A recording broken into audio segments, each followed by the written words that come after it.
right, Cody. Well, let's talk about some other things. There is a lot of different NBA coaching hirings going on. I'm looking at the NBA, what is it? The coaching tracker, which kind of sounds wild to me. Back in my day, we didn't care. No, we didn't, because like nowadays it's like you go online and they have the free agent tracker, or draft tracker or whatever. And now there's coaching hiring tracker, which just goes to show you that teams are so impatient now. It's just so ridiculous. But anyway, it's just funny. This is a complete side note, and I'm sorry for this, but it was just funny because I was actually talking to one of the coaches for varsity girls basketball at Singer West, and so we were just kind of chatting. We were just talking about the NBA, and I was like, you know what? When I was growing up watching the NBA, if your team hired a head coach, you knew you were going to have him for at least 3 years. Like any sport, not even just NBA. But I was like, you knew that the first year it's going to be, okay, we got to implement the culture. We got to implement what we want to do. Okay, this is what we want to end up doing. So year one's probably not going to be fantastic. Maybe you get lucky and it is. Year two was, okay, I'm going to get my guys. Now we're going to start seeing a little bit better of basketball playing. And then in year three, you're going to see, okay, this is what the team is going to look like. Now, if they improve, does it look like they can continue to improve? And that was kind of the mindset. And then after that third year, then it was like, okay, are they going to sign him to extension? Did he do what they thought he was going to do? They're going to let him go. Now it's just like you win coach of the year and they're like, well, you didn't win an NBA finals, so we're going to take you out. You're gone. Yeah. So crazy. I really thought Monty Williams being fired by the Suns was shocking.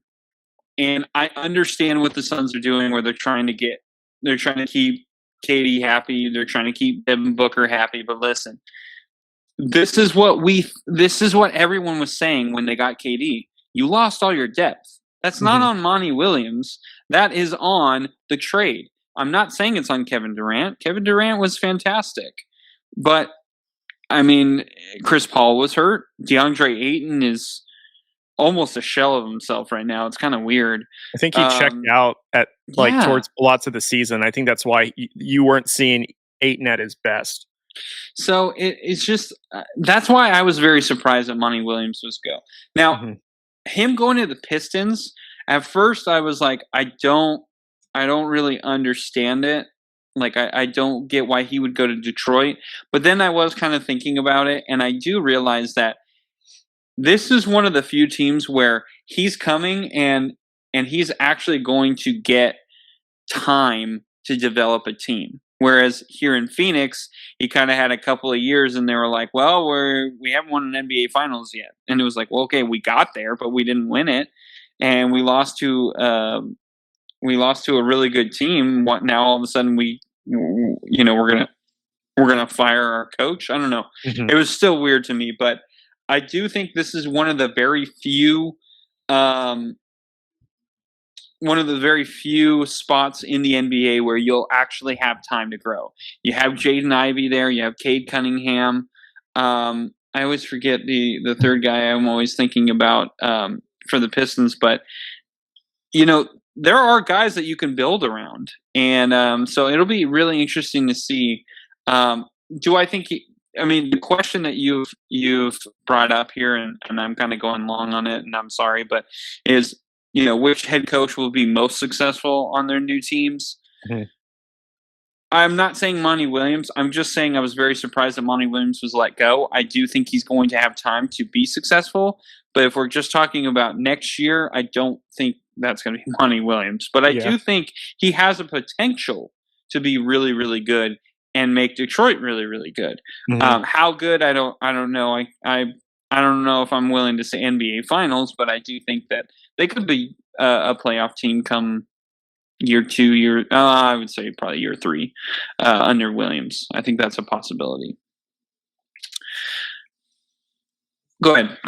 Oh, I was going to say, just a quick reminder too, the Pistons also traded for James Wiseman at the trade deadline for the Warriors. So they have a big man. I was thinking Wiseman. Yeah, they have a big man. They have, arguably probably one of the best young point guards up and coming in Cunningham, along with a plethora of other young talent. Like, I think Monty Williams is going to get a lot out of him, and I think obviously what he rested his hat on in Phoenix was defense.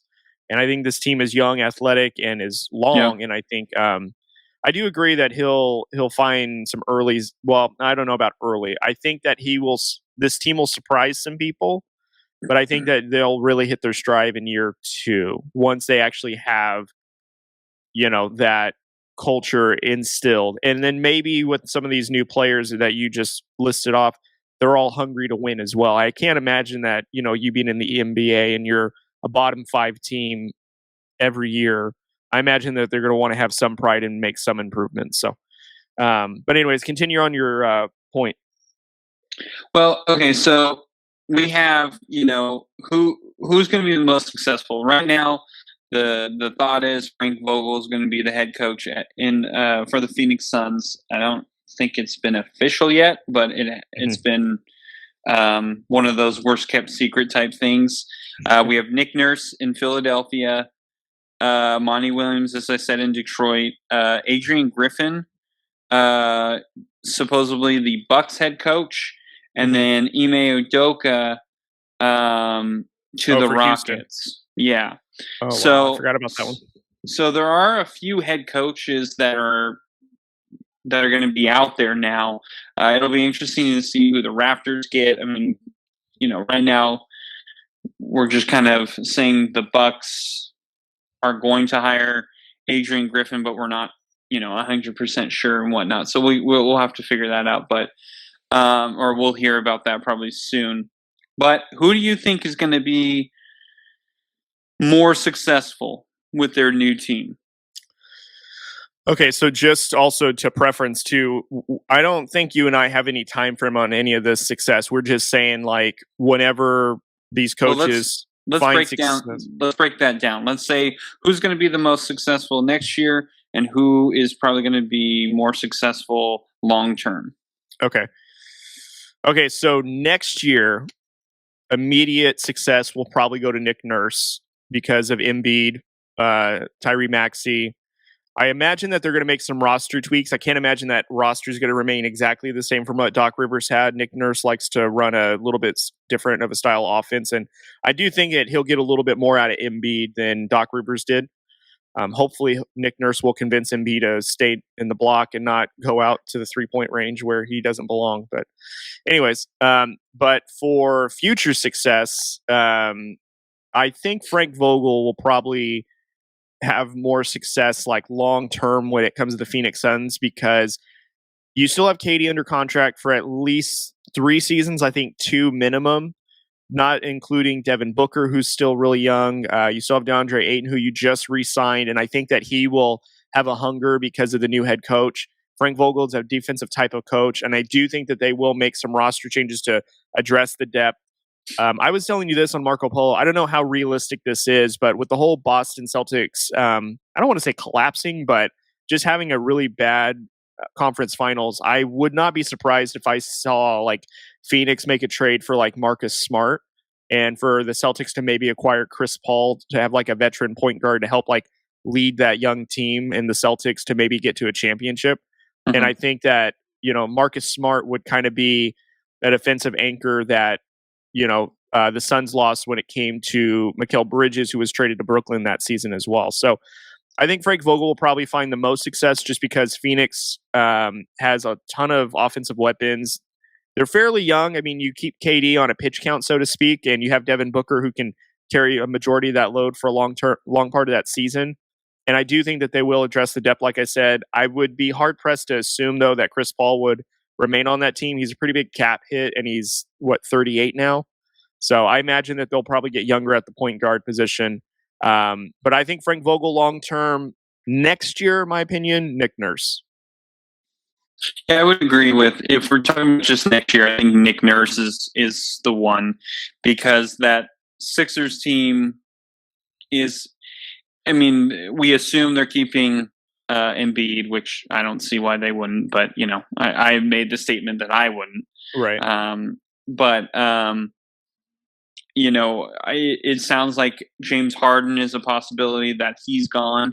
So it could be a little bit different of a team, but I don't think that by that much. I think Tobias Harris is still going to be there. I do think that Tyrese Maxey has run the offense really well, and he's actually been this year that he was like their number 3 guy, which it was supposed to be Tobias Harris, which is kind of crazy. But yeah, I think Nick Nurse is a defensive-minded head coach. That Toronto Raptors team was always a defensive threat. Mm-hmm. They played a lot of the small ball, and they did really well with it. So I do think that, defense does transition pretty quickly when it comes to, head coaches coming into new teams. Usually the defensive side of the ball is what changed first. And I think Embiid is an incredible defender. Obviously, he's lengthy, that helps. But he's actually pretty smart with his blocks. So I think he's going to actually thrive with Nick Nurse. Long term, I kind of want to say Nick Nurse, but I'm not going to, just because I still am very unsure about Embiid, especially him staying healthy. That is a huge concern for me, but I'm actually going to go with Ime Udoka. Oh, okay. I think he's actually going to be really good for the Rockets. I think Jalen Green has been nice. Mm-hmm. He's been nice. He scores a lot of points, but he's on a really bad team. So it's, I listened to the Bill Simmons podcast, and right now he's kind of doing every Sunday he does him and Ryan Russillo, and they both kind of say, like, it's easy to score or be the leading scorer on a bad team. Mm-hmm. It's harder to be a good team and still be that good, because now teams are kind of focused a little bit more. They got to be worried about everyone else as well. So can you still have that dog in you when the defense isn't so lackadaisy? So I think Jalen Green will actually really improve with Ime Udoka, because if you look at Udoka with Boston, that team changed quick, and they were so good. And now you look at their team right now, and you're just like, man, you could see the complete difference. Now, Boston still got to the Eastern Conference Finals. I understand that, but with Ime Udoka, they were going to go to the NBA Finals. I don't think the Heat would have had a chance, because I think Robert Williams was playing so great under Udoka. I think Tatum was starting to find himself under him. I think Jaylen Brown was being utilized really well. And then Marcus Smart had the freedom to be his defensive self. And I think this year he didn't. So I do feel like Ime Udoka is a very good coach. If he could keep it in his pants, then he will be on Houston for a while. But we will see. But as of right now, I do think that Udoka is going to be long term. I think he's going to be the more successful coach, because I do think the Rockets have some really good pieces. He's going to have to put them together, which I think he can. I think he's already proven that he can do that. Yeah. It'll be interesting to see how their offseason goes, because I wonder if they think they're going to be ready to kind of get better this season, or if it's going to be more the same this year, and then next year it's going to be kind of the okay, now we're going to build. So it'll be interesting. Side question, real quick. I'm pretty certain that the worst kept secret is James Harden's going back to Houston. At least that's what I keep hearing, and reports that he's debating. I think he's going back. Do you think that would hurt the team? No. I actually, now it's going to be up to Harden whether he's going to be okay taking the role of more of a traditional point guard rather than just shooting how he always does. Mm-hmm. And I think what we saw, the success with the Sixers when Harden was kind of running the offense. Yes, we saw a game where he scored I think it was like 45 points or something in like a game one or whatever, without Embiid, which everyone was like freaking out. I don't think you're not going to have that Harden every game. It's not going to happen. It's not who he is anymore. But what I saw is he really conducts the offense really well. He's a very good passer. He's a very underrated passer. He always has been underrated. And he's very good at getting inside, making those step backs, making the defender commit, Mhm. and then going to the weak side or going to the strong side and finding that open shooter, or getting a big man to kind of step up as soon as he's trying to go inside, and he can make that pass to where the big man can score. So, and the Rockets just picked up a kid, Jabari. Oh man, I can't Jabari think. Smith. Yes, Jabari Smith. Mhm. And I think he would actually really learn a lot and learn to where he needs to go through James Harden. So the key is James Harden has to understand and has to pretty much admit, listen, I'm not the James Harden that we all remember. Mhm.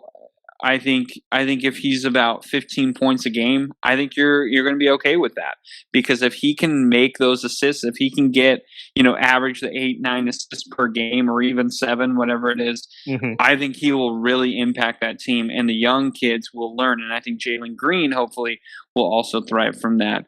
That one's going to be a little bit harder because he needs to refine his shooting. Jalen Green's more of a high flyer, Mhm. but Jabari Smith, I think he could really, really benefit from James Harden. So I actually don't think it would be that bad. But now, if he starts going to Houston and then just starts chucking up threes left and right, then I think it will definitely hurt them. Yes. I think that was more of a D'Antoni coaching call. But I agree. I don't think Harden's that player anymore. But I mean, I think Harden is really good about playing a role. But I think what I get concerned with is, as somebody who's a veteran that's been in the league for a lot of years, seen a lot of basketball, he sure does, to my perspective, throw a lot of temper tantrums if it doesn't go his way. And I just don't know if that's what you would want as a coach to be around a young team to learn from. That's just my only concern. But That's true. That's a there's good no point. doubt, though, you want a player like James Harden on your team just for the offense, getting the guys ready. But when he is not 100% invested, it's a really hard Yeah. situation to want to have your young players around. That's just in what I would And what I'd say. maybe if you're Udoka and you do get James Harden, I think maybe there needs to be a discussion made about, hey, maybe we need to, maybe he only plays about 60 games. Maybe it's not 82. Give him some rest. Maybe we'll make up an injury. I don't know. I don't know if teams do that, but I'm pretty sure they do. But you get what I'm saying. Like, Yeah. hey, why don't you take a break? Shoot, go to Vegas. Go to Houston Again. strip clubs and enjoy your time a little bit, and then come on back. Just kind of let him be rejuvenated. He may need that. He may be like a Dennis Rodman type. So, you're gonna have to. I think that's a serious conversation that they will have to have. Yeah, probably.